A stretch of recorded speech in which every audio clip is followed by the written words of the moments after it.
শেখ হাসিনাকে গ্রেফতারে ইন্টারপোলের red notice জারির বিষয়ে পদক্ষেপ নিতে আইজিপিকে চিঠি দিয়েছে চিফ প্রসিকিউটর তাজুল ইসলাম।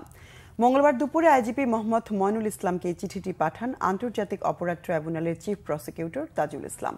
তিনি জানান, সরকার সিদ্ধান্ত জানালেই দল হিসেবে আওয়ামী লীগের বিচারের পদক্ষেপ নেওয়া হবে। এর আগে গত রবিবার আইন উপদেষ্টা আসিফ নজরুল জানিয়েছিলেন, শেখ হাসিনা সহ জুলাই আগস্টের গণহত্যার জড়িতদের দেশে ফিরিয়ে আনতে ইন্টারপোলের রেড নোটিশ জারি করতে যাচ্ছে সরকার।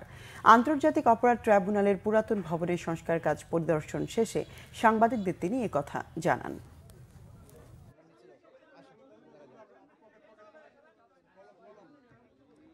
এই দেশের যে এক সময়কার যিনি প্রধানমন্ত্রী ছিলেন, যিনি এই মামলার আসামি, পলাতক আছেন, দেশের বাইরে আছেন, শেখ হাসিনা, তাকে আন্তর্জাতিক আইন অনুযায়ী ইন্টারপোলের যে ব্যবস্থা আছে, যে সিস্টেম আছে, সেই সিস্টেমের কাছে চিফ প্রসিকিউটরের অফিস থেকে আমরা রিকোয়েস্ট পাঠিয়েছি যে তিনি যেহেতু মানবতা বিরোধী অপরাধ সংগঠনের অভিযোগে অভিযুক্ত, তার বিরুদ্ধে গ্রেপ্তারি পরোয়ানা পেন্ডিং আছে, কিন্তু বাংলাদেশের জুরিসডিকশনের বাইরে তিনি চলে গেছেন।